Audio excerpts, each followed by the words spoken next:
Hi, Katarina here with Beauty Junkies. Today I'm going to share with you how to use the angled Kabuki brush to apply blush to the cheeks in just a few easy, simple steps. So let's begin. Starting off by taking your brush and your blush, you're just going to get a little bit of product on there. And then starting here, kind of more on the outside of where your cheeks is, not on the apples, you're going to start to want to kind of do circular motions and then slowly bringing that blush inwards. This brush does a great job at applying powder blush because it has that angled point to it, but it's not too sharp, and it's also still pretty fluffy as well, so you're able to really blend out a product. You're not going to get just a harsh line of blush. It's going to look very seamless, it's going to look very flawless, and it's just going to be very nice and blended.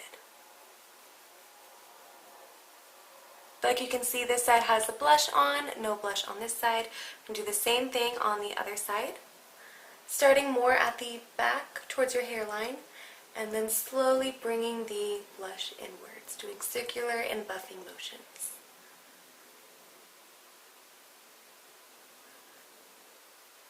And here you have the final look using the angled Kabuki brush to apply powder blush to the cheeks in just a few easy, simple steps.